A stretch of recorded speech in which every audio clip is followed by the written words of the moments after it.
Open rhinoplasty అంటే మనం ఇచ్చే సర్జరీలో కట్స్ కొన్ని ఎక్స్టర్నల్గా ఉంటాయి అన్నమాట. ఒక చిన్న కట్ మన ముక్కు మధ్యలో ఉండే సపరేషన్ మీద ఉంటుంది. అక్కడ నుంచి మిగతావన్నీ ఇంటర్నల్ కట్సే ఉంటాయి. అదే క్లోజ్డ్ రైనోప్లాస్టీ అయితే ఎక్స్టర్నల్గా ఏ కట్ కనిపించదు. అయితే ఈ రెండిటికి ఎప్పుడు ఏది వాడతాము అని అంటే, ఓపెన్ రైనోప్లాస్టీ అనేది సపోజ్ ఏదైనా మేజర్ కరెక్షన్స్ చేయాలి అనుకుంటే అప్పుడు ఓపెన్ రైనోప్లాస్టీ వాడతాం.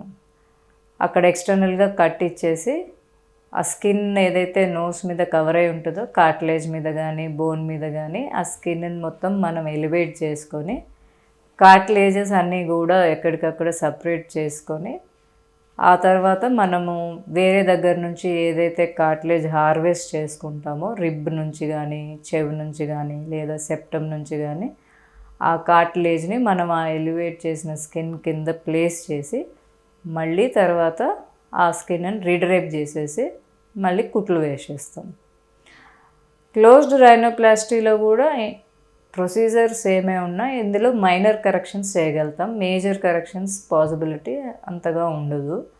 సో ఇందులో క్లోజ్డ్ రైనోప్లాస్టీలో ఏంటంటే మనకి కుట్లు స్కార్ అవేమి కనిపించవు, అన్నీ కూడా హిడెన్ ఉంటాయి.